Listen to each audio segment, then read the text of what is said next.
പിതാവിൻ്റെയും പുത്രൻ്റെയും പരിശുദ്ധാത്മാവിൻ്റെയും നാമത്തിൽ ആമേൻ. ഈശോയിൽ ഏറ്റവും സ്നേഹമുള്ള സഹോദരങ്ങളെ, നമ്മൾ മർക്കോസിൻ്റെ സുവിശേഷത്തിൻ്റെ പുതിയ ഒരു ഭാഗത്തിലേക്ക് പ്രവേശിക്കുകയാണ്. 2-ാമത്തെ അധ്യായത്തിൻ്റെ 22 വരെയുള്ള വാക്യങ്ങളാണ് നമ്മൾ കണ്ടത്. കർത്താവ് മനസ്സിലാക്കാൻ നമ്മളെ സഹായിച്ചത്. ഇന്ന് നമ്മൾ കാണാൻ പോകുന്നത് മർക്കോസിൻ്റെ സുവിശേഷം 2-ാം അധ്യായം 23 മുതൽ 28 വരെയുള്ള വാക്യങ്ങളാണ്. മർക്കോസിൻ്റെ സുവിശേഷം 2-ാം അധ്യായം 23 മുതൽ 28 വരെ. ഒരു സാബത്ത് ദിവസം അവൻ വിളഞ്ഞു കിടക്കുന്ന ഒരു വയലിലൂടെ പോവുകയായിരുന്നു. പോകുമ്പോൾ ശിഷ്യന്മാർ കതിരുകൾ പറിക്കാൻ തുടങ്ങി. ഫരിസേയർ അവനോട് പറഞ്ഞു, സാബത്തിൽ നിഷിദ്ധമായത് അവർ ചെയ്യുന്നത് എന്തുകൊണ്ട്? അവൻ ചോദിച്ചു, ദാവീദും അനുചരന്മാരും കൈവശം ഒന്നുമില്ലാതെ വിശന്നു വലഞ്ഞപ്പോൾ എന്ത് ചെയ്തുവെന്ന് നിങ്ങൾ വായിച്ചിട്ടില്ലേ? അബിയാഥാർ പ്രധാന പുരോഹിതനായിരിക്കെ ദാവീദ് ദേവാലയത്തിൽ പ്രവേശിച്ച് പുരോഹിതന്മാർക്കല്ലാതെ മറ്റാർക്കും ഭക്ഷിക്കാൻ അനുവാദമില്ലാത്ത കാഴ്ചയപ്പം ഭക്ഷിക്കുകയും കൂടെയുണ്ടായിരുന്നവർക്ക് കൊടുക്കുകയും ചെയ്തില്ലേ? അവൻ അവരോട് പറഞ്ഞു, സാബത്ത് മനുഷ്യന് വേണ്ടിയാണ്, മനുഷ്യൻ സാബത്തിനു വേണ്ടിയല്ല. മനുഷ്യപുത്രൻ സാബത്തിൻ്റെയും കർത്താവാണ്. ഹല്ലേലൂയ. വളരെ പ്രധാനപ്പെട്ട ഒരു വചനഭാഗമാണിത്. ഈശോയുടെ എല്ലാ പ്രബോധനങ്ങളും പ്രധാനപ്പെട്ടതാണ്. എങ്കിലും നമ്മൾ കൂടുതൽ ആഴമായി മനസ്സിലാക്കിയിട്ടില്ലാത്ത ഭാഗങ്ങളിലൊന്നാണ് ഇപ്പോൾ വായിച്ചത്. നമ്മൾ നേരത്തെ 18 മുതൽ 22 വരെ പഠിച്ചപ്പോൾ നമ്മൾ ഈ പഴയ വീഞ്ഞ്, പുതിയ വീഞ്ഞ്, പഴയ നിയമം, പുതിയ നിയമമൊക്കെ കുറച്ചുകൂടി ആഴത്തിൽ മനസ്സിലാക്കണമെന്ന് ആഗ്രഹിച്ചതുപോലെ ഒരു പടി കൂടി കടന്ന് മനസ്സിലാക്കേണ്ട ടെക്സ്റ്റുകളിലൊന്നാണ് നമ്മളിപ്പോൾ വായിച്ച 23 മുതൽ 28 വരെയുള്ള വാക്യങ്ങൾ. ഹല്ലേലൂയ. അപ്പോൾ അതുകൊണ്ട് നമ്മൾ ഇത് കുറച്ച് ശ്രദ്ധയോടുകൂടി പഠിക്കാനായിട്ട് കർത്താവിൻ്റെ കൃപ നമുക്ക് യാചിക്കാം. തളർവാദ രോഗിയെ സുഖപ്പെടുത്തുന്നതൊന്ന്, മത്തായിയെ വിളിക്കുമ്പോൾ പാപികളുടെ കൂടെ ഇരുന്ന് ഭക്ഷണം കഴിക്കുന്ന എന്തിന് എന്നുള്ള ആ വിവാദം, പിന്നീട് എന്തുകൊണ്ടാണ് നിൻ്റെ ശിഷ്യന്മാർ ഉപവസിക്കാത്തത് എന്നുള്ള ആ വിവാദം, പിന്നീട് ഈ വയലിലൂടെ പോകുമ്പോൾ കതിര് പറിച്ച് തിന്ന ആ കോൺട്രവേഴ്സി. അപ്പോൾ ഒരു 4 കോൺട്രവേഴ്സി എടുത്താൽ ഇതെല്ലാം കർത്താവിനെതിരെ ആളുകൾ തിരിയുന്നതിനുള്ള സന്ദർഭങ്ങളാണ്. ഓരോ എപ്പിസോഡ് കഴിയും തോറും യേശുവിനെ നിയമജ്ഞരും പരിസേയരും വെറുത്ത് തുടങ്ങുകയാണ്. അവർ കൂടുതൽ കർത്താവിനെ വെറുത്ത് അവനെ എങ്ങനെ കൊല്ലണം എന്ന് ആലോചിക്കാൻ തുടങ്ങുകയാണ്. നമ്മളിനി 3-ാം അധ്യായത്തിൻ്റെ ആരംഭത്തിൽ കാണും, ഇവർ കൂടിയാലോചന നടത്തും, എങ്ങനെ ഇവനെ കൊല്ലാം. അപ്പോൾ കണ്ടോ, ഓരോ പ്രബോധനം കഴിയും തോറും ഈശോ മരണത്തോട് അടുക്കുകയാണ്. അപ്പോൾ ഇതാണ് ശരിക്കും പറഞ്ഞാൽ ഒരു സുവിശേഷകൻ്റെ യഥാർത്ഥ തലവര. നമ്മൾ പറയുന്ന സുവിശേഷം യേശുവിൻ്റേതാണെങ്കിൽ നമ്മുടെ ഓരോ പ്രബോധനം കഴിയും തോറും നമ്മൾ മരണത്തോട് അടുത്തുകൊണ്ടിരിക്കും. മനസ്സിലാവുന്നുണ്ടോ? അപ്പോൾ അതായത് ഒരു സുവിശേഷകൻ്റെ സുവിശേഷ വേലയിൽ അയാൾ പുരോഗമിക്കുന്നുണ്ടോ ഇല്ലയോ എന്നറിയാൻ എന്താ വഴി? പുരോഗമിക്കുന്നുണ്ടോ എന്നറിയാനുള്ള വഴി ഇത്രയേ ഉള്ളൂ. അതായത് സുവിശേഷം ഏറ്റവും സത്യസന്ധമായി നിങ്ങൾ പറയാൻ തുടങ്ങുന്ന ദിവസം മുതൽ നിങ്ങളെ മനുഷ്യർ വെറുത്തു തുടങ്ങും. ഹല്ലേലൂയ. അപ്പോൾ അതാണ് ഇവിടെ കാണുന്നത്. ഈശോ ആദ്യം എന്ത് സ്വീകാര്യനായിരുന്നു? നിങ്ങൾ ശ്രദ്ധിച്ചില്ല? മർക്കോസിൻ്റെ സുവിശേഷം 1 വാതിൽക്കൽ പോലും നിൽക്കാൻ സ്ഥലമില്ലാത്തതുപോലെ ആളുകളെല്ലാം ഒരുമിച്ച് വരികയാണ്. അപ്പോൾ എല്ലാ ജനവിഭാഗത്തിനും സ്വീകാര്യനാണ്, അധികാരവർഗത്തിന് സ്വീകാര്യനാണ്. അപ്പോൾ ഇപ്പോൾ എല്ലാവർക്കും സന്തോഷമാണ് ആദ്യത്തെ സ്റ്റേജ്. പിന്നീട് നിങ്ങൾ കറയില്ലാത്ത ഒരു സുവിശേഷം പറഞ്ഞു തുടങ്ങിയാൽ എന്തു ചെയ്യും? പതുക്കെ നിങ്ങൾ വിവാദങ്ങളിലേക്ക് ചെന്നുപെടാൻ തുടങ്ങും. പറഞ്ഞേ ഹല്ലേലൂയ. മനുഷ്യർ തെറ്റിദ്ധരിക്കാൻ തുടങ്ങും, തെറ്റിച്ച് മനസ്സിലാക്കാൻ തുടങ്ങും, തെറ്റായിട്ട് വ്യാഖ്യാനിക്കാൻ തുടങ്ങും. നിങ്ങളുടെ പേരിൽ പല വിവാദങ്ങളും ഉണ്ടാവാൻ തുടങ്ങും. ഇതാണ് എനിക്ക് ഇതിൽ നിന്ന് മനസ്സിലായ ഒരു കാര്യം. അതായത് ഓരോ എപ്പിസോഡ് കഴിയും തോറും കർത്താവ് തൻ്റെ മരണത്തോടടുക്കുകയാണ്. പിന്നീട് ഈ 3 തൊട്ട് മുമ്പുള്ള തളർവാദ രോഗിയെ സുഖപ്പെടുത്തുന്ന ആ ഭാഗം അങ്ങോട്ട് മാറ്റിവെച്ചാൽ ബാക്കി 3 ഉണ്ടല്ലോ. മത്തായിയെ വിളിക്കുന്നു, പാപികളുടെ കൂടെ നിന്ന് ഭക്ഷണം കഴിക്കുന്നു, ഉപവസിക്കാതിരിക്കുന്നു, ഗോതമ്പ് വയലിൽ നിന്ന് കതിര് പറിച്ച് തിന്നുന്നു. ഈ 3 എപ്പിസോഡുകളും ഭക്ഷണവുമായി ബന്ധപ്പെട്ട വിവാദങ്ങളാണ്. ആ 3ലും ഫുഡുണ്ട്. പാപികളുടെ കൂടെ ഭക്ഷണം കഴിക്കുന്ന എന്തിന്? ഉപവസിക്കാത്തത് എന്തിന്? ഗോതമ്പ് വയലിൽ നിന്ന് കതിര് പറിച്ച് തിന്നുന്നത് എന്തിന്? അപ്പോൾ ഭക്ഷണവുമായി ബന്ധപ്പെട്ട കോൺട്രവേഴ്സിയാണ്. അത് ഞാൻ ഒരു പാസിംഗ് റിമാർക്കായിട്ട് പറയുന്നതേ ഉള്ളൂ, സന്ദർഭവശാൽ പറയുന്നതേ ഉള്ളൂ. ആദിമസഭയിലെ ആദ്യത്തെ കോൺട്രവേഴ്സി ഫുഡുമായിട്ട് ബന്ധപ്പെട്ടായിരുന്നു. അപ്പോസ്തല പ്രവർത്തനം 6-ാം അധ്യായത്തിൽ തങ്ങളുടെ ഭക്ഷണ വിതരണത്തിൽ തങ്ങളുടെ വിധവകൾ അവഗണിക്കപ്പെടുന്നതായി ഗ്രീക്കുകാർക്ക് തോന്നി. അപ്പോസ്തല പ്രവർത്തനം 6 അവിടെയാണ് സ്തെഫാനോസ് അടക്കമുള്ള ഫിലിപ്പോസ് അടക്കമുള്ള 7 ഡീക്കന്മാരെ അപ്പോസ്തലന്മാരെ നിയമിക്കുന്നത്. മനസ്സിലായിട്ടില്ലേ? അപ്പോൾ സഭയിലെ ആദ്യത്തെ കോൺട്രവേഴ്സി ഭക്ഷണവുമായി ബന്ധപ്പെട്ടതാണ്. യേശു ഒരു വിവാദ പുരുഷനായി മാറുന്നത് ഭക്ഷണവുമായി ബന്ധപ്പെട്ട ഒരു വിവാദത്തിലാണ്. ഇതെന്തിനാ ഞാൻ പറയുന്നതെന്നറിയാമോ? ഈ ഭക്ഷണം പലപ്പോഴും പലരെയും തമ്മിൽ അകറ്റും. ഭക്ഷണം ഇപ്പോൾ അതെങ്ങനെയാണെന്ന് വെച്ചാൽ, ഇപ്പോൾ വീടുകളിലാണെങ്കിൽ വീടുകളിലെ പ്രശ്നങ്ങളൊന്ന് ആലോചിച്ച് നോക്കിയേ. ആരംഭിക്കുന്നത് യഥാർത്ഥത്തിൽ വലിയ കാര്യങ്ങളിലല്ല. നമ്മളെപ്പോഴും ശ്രദ്ധിച്ചിട്ടുണ്ടാവും, കുടുംബത്തിലൊക്കെയുള്ള പ്രശ്നങ്ങൾ ആരംഭിക്കുന്നത് അപ്പോൾ എനിക്ക് തന്നില്ല, അവന് കൊടുത്തില്ല, അവൾക്ക് കൊടുത്തില്ല, എനിക്ക് കിട്ടിയില്ല. ഇത് വസ്തു വീതിച്ച് കിട്ടി, ഭാഗം കിട്ടി, അതൊന്നും അല്ല ഇവിടുത്തെ വിഷയം. ഏറ്റവും ബേസിക്കായ കാര്യങ്ങളിലാണ് മനുഷ്യൻ്റെ കലഹം ആരംഭിക്കുന്നത്. ഏറ്റവും നിസ്സാരമായ കാര്യങ്ങളിലാണ്. കൈ കഴുകാതെ ഭക്ഷണം കഴിക്കുന്നത് എന്താണ്, ഉപവസിക്കാത്ത എന്താണ്, ഭക്ഷണം കഴിക്കുന്നത് എന്തിനാണ്, ഒത്തിരി ഭക്ഷണം കഴിക്കുന്നത് എന്തിനാണ്, മനസ്സിലായില്ലേ? അപ്പം ഞാനിത് പറയാൻ കാരണം എന്തെന്ന് വെച്ചാൽ, ഈ ഭക്ഷണം എപ്പോഴും മനുഷ്യരെ വിവാദമൊന്നുമല്ല, മനുഷ്യരെ അനൈക്യത്തിലെത്തിക്കും.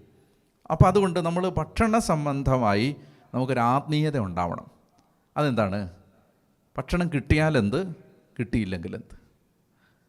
ഒരു ദൈവ മനുഷ്യൻ്റെ സ്വഭാവം എപ്പോഴും അങ്ങനെ ആയിരിക്കണം. ആഹാരവുമായി ബന്ധപ്പെട്ട് ഒരാത്മീയതയുണ്ട്. അത് കർത്താവിൻ്റെ ഒരു ആത്മീയതയാണ്. ഞാൻ പറഞ്ഞുതരാം എന്താന്ന്. കർത്താവ് എങ്ങനെയായിരുന്നു അറിയാമോ? നല്ല ഭക്ഷണം കിട്ടിയാൽ നന്നായിട്ട് കഴിക്കും, കിട്ടിയില്ലെങ്കിൽ സ്തോത്രം പറഞ്ഞ് കിടന്നുറങ്ങും. ഹല്ലേലൂയാ. ഇതാണ് ഈ ഫുഡുമായിട്ട് ബന്ധപ്പെട്ടുള്ള ഒരാത്മീയത. അത് ഞാൻ ഈ 3 ഭാഗങ്ങളും വായിക്കുമ്പോൾ ഇത് ശ്രദ്ധിച്ച് നോക്കിയാൽ അറിയാം, എല്ലാം ഭക്ഷണവുമായി ബന്ധപ്പെട്ടതാണ്. ഇനി എന്താണ് ഇവിടുത്തെ വിഷയം? സാബത്ത് ദിവസമാണ്. സാബത്ത് ദിവസം അവൻ വിളഞ്ഞു കിടക്കുന്ന ഒരു വയലിലൂടെ പോവുകയായിരുന്നു. കർത്താവ് യാത്ര ചെയ്യുകയാണ്. ഇവർ യാത്രക്കാരാണ്. 13 ചെറുപ്പക്കാർ യാത്രയിലാണ്.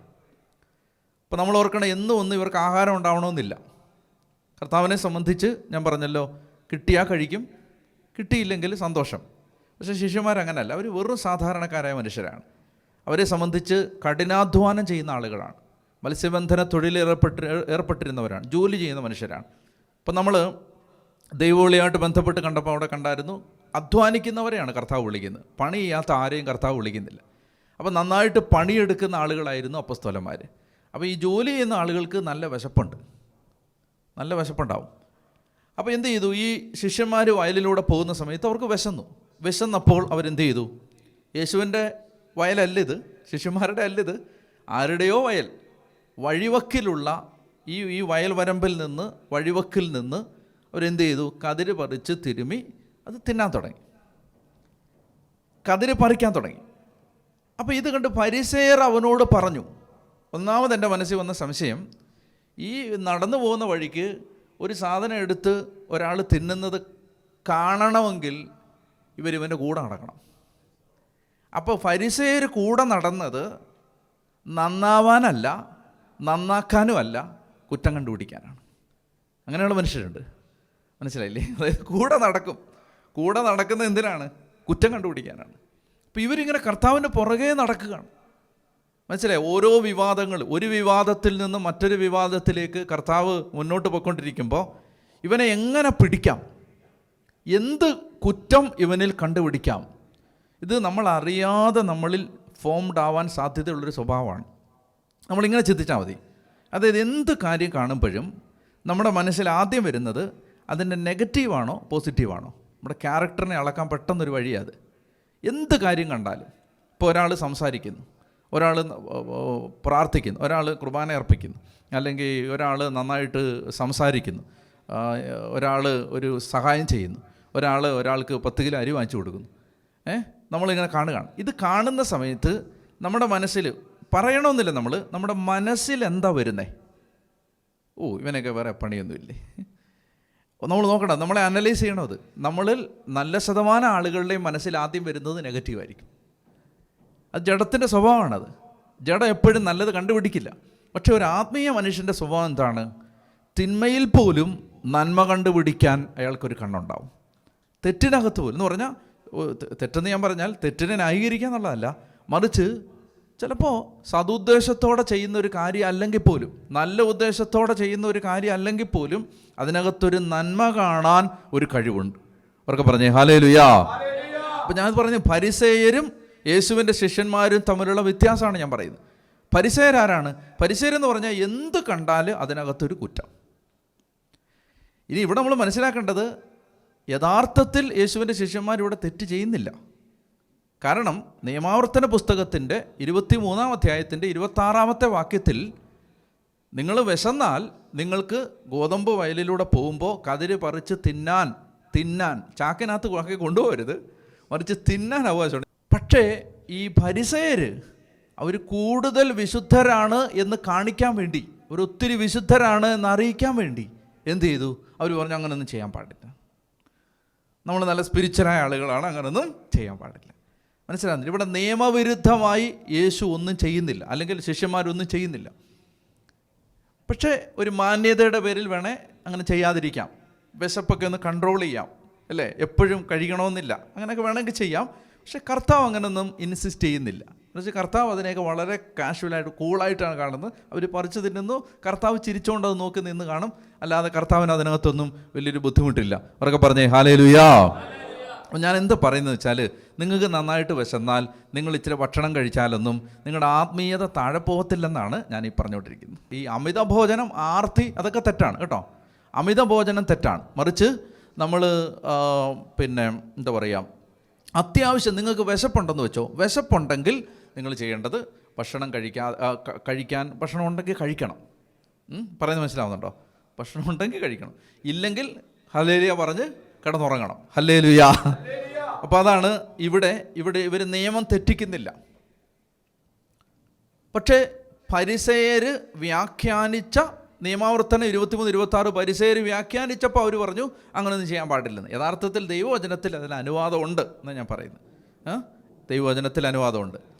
ഇനി വേറൊരു കാര്യം എന്തെന്ന് വെച്ചാൽ, കർത്താവ് പറയുകയാണ്, കർത്താവ് ഇപ്പോൾ, ഞാൻ നേരത്തെ കഴിഞ്ഞ എപ്പിസോഡ് പഠിപ്പിച്ചപ്പോൾ പറഞ്ഞിരുന്നു, ശിഷ്യന്മാർക്ക് എന്തെങ്കിലും ഒരു പോരായ്മ വന്നാലും അവരെ പ്രൈവറ്റായിട്ടാണ് കർത്താവ് കറക്റ്റ് ചെയ്തിരുന്നത്. ഒറ്റയ്ക്കുള്ളപ്പോഴാണ് കറക്റ്റ് ചെയ്യുന്നത്. അല്ലാത്ത സമയത്ത് പബ്ലിക്കായിട്ട് ആരും അവരെ കുറ്റം പറയാൻ കർത്താവ് സമ്മതിക്കില്ല. അത് കർത്താവ് അന്നും അങ്ങനെയാണ്, ഇന്നും അങ്ങനെയാണ്. അങ്ങനെ ഒരു പൊതിഞ്ഞു പിടിക്കലുണ്ട് കർത്താവിന് എപ്പോഴും. നമ്മളെ ഇങ്ങനെ 27-ാം സങ്കീർത്തനത്തിലുണ്ട്, അവൻ നമുക്ക് അപമാനം ഏൽക്കാതിരിക്കാൻ തൻ്റെ കൂടാരത്തിനകത്ത് നമ്മളെ മറച്ചു പിടിക്കും. അപ്പം അങ്ങനെയാണ് കർത്താവ് മറച്ചു പിടിക്കുന്നത്. അപ്പോൾ ഇവിടെ ഇത് ഫരിസേയർ പറയുമ്പോൾ ഉടനെ ശിഷ്യന്മാർക്കൊന്നും പറയാൻ പറ്റില്ലല്ലോ. അവരിങ്ങനെ അല്പം വിഷമിച്ച് നാണം കെട്ട് നിൽക്കുന്ന സമയത്ത് കർത്താവ് ഉടനെ മറുപടി പറയുകയാണ്. ദാവീദും, അപ്പോൾ അവർ ചൂണ്ടിക്കാണിക്കുന്ന കുറ്റം എന്തെന്നറിയാമോ? സാബത്ത് ലംഘിച്ചു എന്നാണ് പറയുന്നത്. ഇതിങ്ങനെ പറിച്ചു തിന്നത് വഴി സാബത്ത് ലംഘിച്ചു. യഥാർത്ഥത്തിൽ സാബത്തൊന്നും ലംഘിച്ചിട്ടില്ല കേട്ടോ. അപ്പോൾ കർത്താവ് തിരിച്ചു ചോദിക്കുകയാണ്, ദാവീദും അനുചരന്മാരും കൈവശം ഒന്നുമില്ലാതെ വിശന്ന് വലഞ്ഞപ്പോൾ എന്ത് ചെയ്തെന്ന് നിങ്ങൾ വായിച്ചിട്ടില്ലേ? ബൈബിളിൽ നിന്ന് തന്നെ കർത്താവ് ഉദാഹരണം എടുത്ത് കാണിക്കണം. അബിയാഥാർ പ്രധാന പുരോഹിതനായിരിക്കെ ദാവീദ് ദേവാലയത്തിൽ പ്രവേശിച്ച് പുരോഹിതന്മാർക്കല്ലാതെ മറ്റാർക്കും ഭക്ഷിക്കാൻ അനുവാദമില്ലാത്ത കാഴ്ചയപ്പം ഭക്ഷിക്കുകയും കൂടെ ഉണ്ടായിരുന്നവർക്ക് കൊടുക്കുകയും ചെയ്തില്ലേ? ഇത് നമ്മൾ സാമുവേലിൻ്റെ പുസ്തകത്തിൽ കാണുന്ന ഒരു സംഭവമാണ്. അതായത് ഈ ദാവീദ് പലായനം ചെയ്ത് ഇങ്ങനെ സാവോളിൽ നിന്ന് രക്ഷപ്പെടാൻ വേണ്ടി, ജീവൻ രക്ഷപ്പെടുത്താൻ വേണ്ടി ഇങ്ങനെ ഓടി നടക്കുന്ന കാലത്ത് ദാവീദ് ഭക്ഷണമില്ലാതെ വിശന്നപ്പോൾ ദേവാലയത്തിലേക്ക് ചെന്നിട്ട് പ്രധാന പുരോഹിതൻ്റെ അടുത്ത് ചോദിച്ചു, എന്തെങ്കിലും കഴിക്കാനുണ്ടോ എന്ന് ചോദിച്ചു. അപ്പോൾ പ്രധാന പുരോഹിതൻ പറഞ്ഞു, മക്കളെ ഒന്നും കഴിക്കാനില്ല, ആകെയുള്ളത് തിരുസാന്നിധ്യ അപ്പത്തിൻ്റെ മേശയിൽ വെക്കുന്ന 12 പീസ് അപ്പമുണ്ട്. പള്ളിയിലെ തിരുസാന്നിധ്യ അപ്പത്തിൽ, വിശുദ്ധ സ്ഥലത്ത് തിരുസാന്നിധ്യ അപ്പത്തിൻ്റെ മേശയുണ്ട്, ദ ബ്രെഡ് ഓഫ് പ്രസൻസ്. അതിൽ വെക്കുന്ന 12 കേക്ക്സ് ഓഫ് ബ്രെഡ് അതുണ്ട്. പക്ഷെ അത് പുരോഹിതന്മാർക്ക് മാത്രമേ കഴിക്കാനും അതുള്ളൂ. ഓർക്കേണ്ടത്, സാബത്ത് ദിവസമാണ് ദാവീദ് ചെല്ലുന്നത്. ഈ 12 അപ്പം ഉണ്ടെന്ന് പറയുന്നത് എന്തുകൊണ്ടെന്നറിയാം? ശനിയാഴ്ച ദിവസമാണ് ഇത് മാറ്റുന്നത്. ശനിയാഴ്ച ദിവസം പുരോഹിതന്മാർ ദേവാലയത്തിൽ പുതിയ അപ്പം ചുട്ടെടുത്തിട്ട് പഴയ അപ്പം മാറ്റി ഇത് റീപ്ലേസ് ചെയ്യും. നമ്മൾ വിശുദ്ധ കുർബാന സക്രാരിയിൽ നിന്ന് മാറ്റുന്ന പോലെ പുരോഹിതന്മാർ എന്ത് ചെയ്യും? പുതിയ 12 അപ്പം ഉണ്ടാക്കിയിട്ട് അവരത് വെച്ചിട്ട് പഴയത് കഴിഞ്ഞ ആഴ്ച വെച്ച അപ്പം മാറ്റും. ആ അപ്പം വീട്ടിൽ കൊണ്ടുപോകാൻ അനുവാദമില്ല. പള്ളിയിലിരുന്ന് തന്നെ കഴിക്കണം. ആര് കഴിക്കണം? പുരോഹിതന്മാർ തന്നെ കഴിക്കണം. അപ്പം അന്ന് സാബത്താണ്. ഈ പുരോഹിതൻ ഈ തിരുസാന്നിധ്യ അപ്പത്തിൻ്റെ മേശയിൽ നിന്ന് കഴിഞ്ഞ ആഴ്ചത്തെ അപ്പം അങ്ങോട്ട് മാറ്റി വെച്ചതേ ഉള്ളൂ, പുതിയ അപ്പം വെച്ചതേ ഉള്ളൂ. എന്നിട്ട് പുരോഹിതൻ ഇത് കഴിക്കണം, പുരോഹിതന്മാരിത് കഴിക്കും. ഇപ്പോഴാണ് ദാവീദ് കയറി വരുന്നത്. ദാവീദ് ചോദിച്ചു, എന്തെങ്കിലും കഴിക്കാനുണ്ടോ? അപ്പോൾ പറഞ്ഞു, മക്കളെ ഇത് മാത്രമേ ഉള്ളല്ലോ, അത് പുരോഹിതന്മാർക്ക് മാത്രമേ, പക്ഷേ നിൻ്റെ വിശപ്പ് അത്ര അധികം ആയതുകൊണ്ട് സാരമില്ല, നിനക്ക് ഞാൻ ഇത് തരാമെന്ന് പറഞ്ഞു. ഇത് ചൂണ്ടിക്കാണിച്ചിട്ട് കർത്താവ് പറയുകയാണ്, ദാവീദും അനുചരന്മാരും അത് കഴിച്ചു. അത് ദൈവവചനം അങ്ങനെ കഴിച്ചത് തെറ്റാണെന്ന് ദൈവവചനം പറയുന്നുമില്ല. അപ്പം കർത്താവ് പറയുകയാണ്, അങ്ങനാണെങ്കിൽ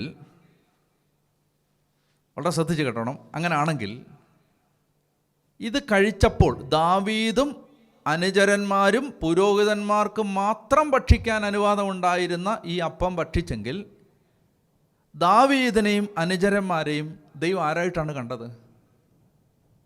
പുരോഹിതന്മാരായിട്ടാണ് കണ്ടത്. ആണല്ലോ. ദാവീദിനെയും അനുചരന്മാരെയും ദൈവം കണ്ടത് പുരോഹിതന്മാരായിട്ടാണ്, ഒരു പുരോഹിതന്മാരല്ലെങ്കിലും. കേട്ടോണേ. അപ്പം ദാവീദിൻ്റെ കൂടെ ഉണ്ടായിരുന്ന അനുചരന്മാരും ദൈവത്തിൻ്റെ കണ്ണിൽ പുരോഹിതന്മാരായിരുന്നു. അതുകൊണ്ടാണ് ആ പുരോഹിതന്മാർക്ക് മാത്രം ദൈവം വിലക്കിയതാണ്. പുരോഹിതന്മാരല്ലാതെ ആരും കഴിക്കരുത്. ദൈവം വിലക്കിയ അപ്പം ദാവീദ് അനുചരന്മാർ കഴിച്ചിട്ടും ദൈവം ഒരിക്കൽ പോലും നീ എന്തിനങ്ങനെ ചെയ്തെന്ന് ചോദിച്ചിട്ടില്ല. അത് തെറ്റാണെന്ന് ബൈബിൾ പറഞ്ഞിട്ടില്ല.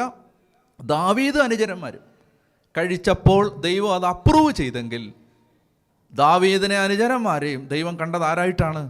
പുരോഹിതന്മാരായിട്ടാണ്. കേട്ടോണം. സാബത്ത് ദിവസമാണ് ഇത് കഴിക്കുന്നത്. സാബത്ത് ദിവസം യഹൂദന്മാർക്ക് ജോലി ചെയ്യാൻ അനുവാദമില്ല. സാബത്ത് ദിവസം ജോലി ചെയ്യുന്ന ഏക ഗ്രൂപ്പ് പുരോഹിതന്മാരാണ്. എന്ത് ജോലി അവർ ചെയ്യുന്നത്? ഈ അപ്പം ചുട്ടെടുക്കും പള്ളിയിൽ. കർത്താവ് പറയാണ്, സാബത്ത് ദിവസം പുരോഹിതന്മാർ അപ്പം ചുട്ടെടുക്കുന്നത് ഒരു ജോലിയായിട്ട് ദൈവം കാണുന്നില്ല. ഈ രണ്ട് കാര്യങ്ങൾ ഓർത്തണം. പുരോഹിതന്മാർ ചെയ്യുമ്പോൾ, ദേവാലയത്തിൽ പുരോഹിതന്മാർ ചെയ്യുന്നത് സാബത്ത് ദിവസത്തെ ജോലിയായിട്ട് കണക്കാക്കുന്നില്ല, സാബത്ത് ലംഘനമായിട്ട് കണക്കാക്കുന്നില്ല. എന്തുകൊണ്ടാണത്? പുരോഹിതന്മാർ ജോലി ചെയ്താൽ അത് സാബത്ത് ലംഘനം അല്ല. ദേവാലയവുമായി ബന്ധപ്പെട്ട ജോലി ചെയ്താൽ സാബത്ത് ലംഘനം അല്ല. പുരോഹിതന്മാർ അപ്പം ഭക്ഷിച്ചാൽ സാബത്ത് ലംഘനം അല്ല. കർത്താവ് പറയുകയാണ്, ദാവീദും അനുചരന്മാരും പുരോഹിതന്മാരായിരുന്നതുപോലെ അവർ സാബത്ത് ദിവസം ഈ അപ്പം ഭക്ഷിച്ചിട്ടും സാബത്ത് ലംഘിക്കാതിരുന്നതുപോലെ നിത്യപുരോഹിതനായ ഞാനും എൻ്റെ കൂടെയുള്ള പുരോഹിതന്മാരും ഈ സാബത്ത് ദിവസം ഈ കതിര് പറിച്ച് തിന്നാൽ അത് തെറ്റല്ല. പിടികിട്ടിയത്? ഇതാണ് കണക്ഷൻ. ഈശോ പറയുകയാണ്, ദാവീദിൻ്റെ പുത്രനായ ഞാൻ പുരോഹിതനാണ്, എൻ്റെ കൂടെയുള്ളവർ പുരോഹിതന്മാരാണ്, അവർ ഈ സാബത്ത് ദിവസം ഇത് ചെയ്താൽ തെറ്റില്ല. പിടികിട്ടുന്നുണ്ടോ? അത് എന്ത് ഡീപ്പായിട്ടാണ് അത് പോന്നെ.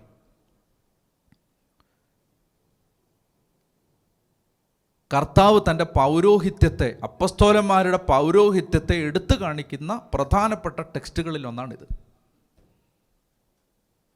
കർത്താവ് പറയുകയാണ്, ഞാൻ ദാവീദിനെ പോലെ പ്രധാന പുരോഹിതനാണ്, എൻ്റെ കൂടെയുള്ളവർ പുരോഹിതന്മാരാണ്. ഇത് കാണിക്കാനായിട്ട് കർത്താവ് ഉദാഹരിക്കുന്നതാണ് ദാവീദിൻ്റെ ഉദാഹരണം പറഞ്ഞിട്ട്. മനസ്സിലായെന്ന് ഞാൻ വിചാരിക്കുന്നു. ഇനി അടുത്തത് കർത്താവ് പറയുകയാണ്, അവൻ അവരോട് പറഞ്ഞു, 27-ാമത്തെ വാക്യം, സാബത്ത് മനുഷ്യന് വേണ്ടിയാണ്, മനുഷ്യൻ സാബത്തിന് വേണ്ടി അല്ല. ഒരു കാര്യം കൂടെ ഞാൻ പറഞ്ഞോട്ടെ. അവിടെ ഈ ദാവീദിൻ്റെ ഉദാഹരണം പറയുന്നത് വഴി വേറൊരു കാര്യം കൂടി അവിടെ കർത്താവിൻ്റെ ഉള്ളിലുണ്ടത്. എന്തെന്നറിയാമോ? ദാവീദ് ഏത് സമയത്താണ് ഈ അപ്പം പോയി കഴിക്കുന്നത്? വേട്ടയാടപ്പെട്ട കാലത്താണ്. ദാവീദ് വേട്ടയാടപ്പെട്ട കാലത്താണല്ലോ ഇങ്ങനെ പോയി ഭക്ഷണം ചോദിക്കുന്നത്. അങ്ങനെ വേട്ടയാടപ്പെട്ടൊരു കാലത്തിന് ശേഷം ദാവീദ് പിന്നീട് ഏതാണ്ടൊരു 15 വർഷത്തിന് ശേഷം ദാവീദ് കിരീടാവകാശിയായി അവരോധിക്കപ്പെട്ടു, വേട്ടയാടപ്പെട്ടു, പിന്നീട് രാജാവായി മാറി. കർത്താവ് പറയാണ്, ഇന്ന് ദാവീദിൻ്റെ പുത്രനായ ഞാൻ വേട്ടയാടപ്പെടുകയാണ്, പക്ഷെ നാളെ ഞാൻ സ്വർഗത്തിൻ്റെയും ഭൂമിയുടെയും രാജാധിരാജനായി അവരോധിക്കപ്പെടും. അങ്ങനെ ഒരു ആശയം കൂടി ഇതിനകത്തുണ്ട്. ഓക്കെ, അപ്പോൾ കഥ പറയാണ്, സാബത്ത് മനുഷ്യന് വേണ്ടിയാണ്, മനുഷ്യന് സാബത്തിന് വേണ്ടിയല്ല. അതായത് നമ്മളെപ്പോഴും ഇത് വളരെ ശ്രദ്ധിക്കണം. എന്നോട് പലരും ചോദിക്കുക, വെച്ചാൽ ഞായറാഴ്ച ദിവസം ഞങ്ങൾ ശനിയാഴ്ച വൈകിട്ട് 6 മണി മുതൽ ഞായറാഴ്ച വൈകിട്ട് 6 മണി വരെ എടുത്താൽ മതിയോ, ഞായറാഴ്ച രാവിലെ മുതൽ ഞായറാഴ്ച സാബത്ത്? ഇവിടെ എല്ലാം ശ്രദ്ധിക്കേണ്ട ഒരു കാര്യമാണ്. ഗൾഫിലുള്ള ആളുകൾ പറയാം, വെച്ചാൽ ഞങ്ങൾക്ക് വെള്ളിയാഴ്ചയാണ്, അതിനകത്ത് കുഴപ്പമുണ്ടോ?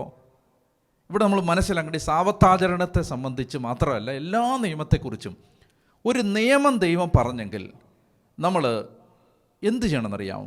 ഇങ്ങനെ ചോദിക്കണം, എന്താണ് ഈ നിയമത്തിൻ്റെ സ്പിരിറ്റ്? എന്താണ് ഇതുകൊണ്ട് ദൈവം എന്താ ഉദ്ദേശിച്ചേ? നിങ്ങൾ സാബത്ത് ആചരിക്കണം, ദൈവം എന്താ ഉദ്ദേശിച്ചേ? ദൈവം എന്താ ഉദ്ദേശിച്ചതെന്ന് catechism of the Catholic Church വ്യക്തമായിട്ട് പറയുന്നുണ്ട്. എന്തെന്നറിയാമോ?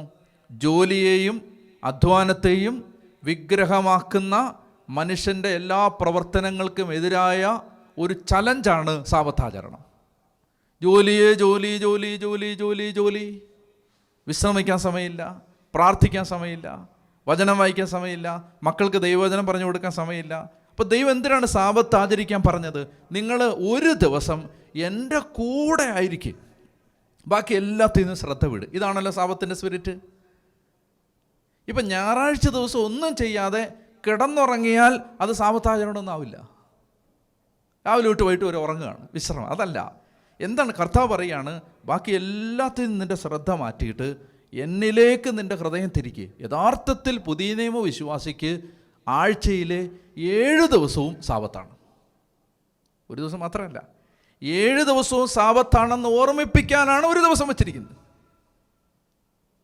മനസ്സിലായി? 7 ദിവസവും സാബത്താണെന്ന് ഓർമ്മിപ്പിക്കാനാണ്. പള്ളി വെക്കുന്നത് എന്തിനെന്നറിയാമോ? എല്ലായിടത്തും ദൈവം ഉണ്ടെന്ന് ഓർമ്മിപ്പിക്കാനാണ് ഒരു സ്ഥലം പ്രത്യേകമായി ഇത് ദൈവത്തിൻ്റെ സ്ഥലം എന്ന് പറഞ്ഞു വെച്ചിരിക്കുന്നു. ബാക്കിയുള്ളിടത്തും ദൈവം ഇല്ലാഞ്ഞിട്ടല്ല. അപ്പം നമ്മൾ ഈ സാബത്താചരണത്തെ സംബന്ധിച്ച് മാത്രമല്ല, എല്ലാ നിയമത്തെ സംബന്ധിച്ചും നമ്മൾ ചോദിക്കണം, എന്താണ് ദൈവം ഇതുകൊണ്ട് ഉദ്ദേശിക്കുന്നത്? എന്നിട്ട് അത് ചെയ്യുന്നുണ്ടോ എന്ന് നോക്കണം. ഞായറാഴ്ച ദിവസം രാവിലെ തൊട്ട് വൈകിട്ട് വരെ കിടന്നങ്ങ് ഉറങ്ങി, എന്നിട്ട് ഞാൻ സാബത്താചരിച്ചു, അതല്ല. നീ വചനം വായിച്ചോ? കർത്താവിനോട് നിൻ്റെ ഹൃദയം കൊടുത്ത് അടുത്തിരുന്നോ? കുഞ്ഞുങ്ങൾക്ക് ദൈവവചനം പറഞ്ഞു കൊടുത്തോ? കുടുംബാംഗങ്ങളോടൊപ്പം സമയം ചെലവഴിച്ചോ? അവർക്ക് സന്മാർഗോപദേശം കൊടുത്തോ? പാവപ്പെട്ടവനെ സഹായിച്ചോ? ദൈവവുമായി ബന്ധപ്പെട്ട കാര്യങ്ങളിൽ മുഴുവൻ ശ്രദ്ധ വെക്കാനുള്ള ഒരു ദിവസമാണ് സാബത്ത്.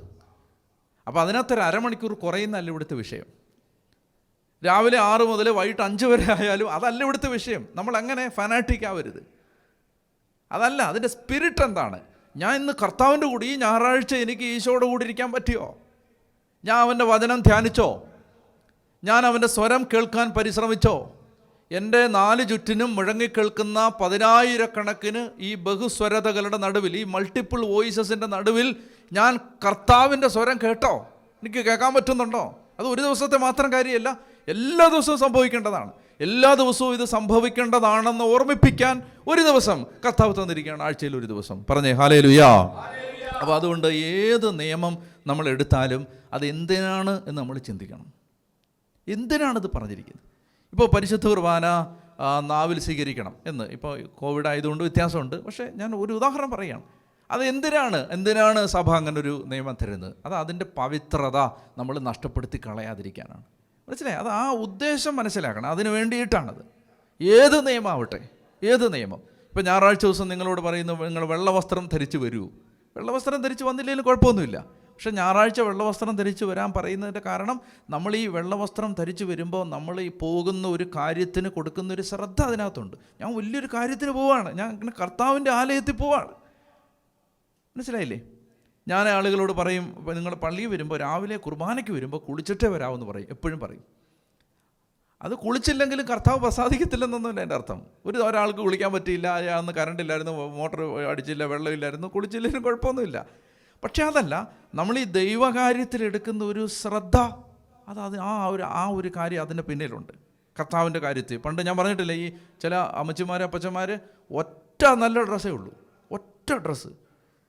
അത് ഞായറാഴ്ച പള്ളിയിൽ പോയിട്ട് തിരിച്ചു വന്നാൽ അന്നേരം തന്നെ അലക്കിയിട്ട് ഏതെങ്കിലും ഒരു പന്ന ഡ്രസ്സ് എടുത്തിട്ടിട്ട് ഈ വെള്ള മുണ്ടും ഉടുപ്പും അല്ലെ ചട്ടയും മുണ്ടും ഈ ഉടുപ്പും മുണ്ടും അതെടുത്ത് കഴുകി നല്ല നീലമൊക്കെ മുക്കി പിന്നെ പശയൊക്കെ ഇട്ട് നന്നായിട്ട് അത് തേച്ച് മടക്കി ഒരു കവറിനകത്താക്കി, ഇന്നത്തെ പോലെ നല്ല അലമാരിയോ കാര്യങ്ങളോ ഒന്നുമില്ല, എവിടെങ്കിലും കൊണ്ടുവന്ന് അത് ഭദ്രമായിട്ട് അടുത്ത ഞായറാഴ്ചയ്ക്ക് വേണ്ടിയാണ്. പിന്നെ ശനിയാഴ്ച അതെടുത്ത് നോക്കി കുഴപ്പമൊന്നുമില്ല എന്നൊക്കെ ഉറപ്പ് വരുത്തി.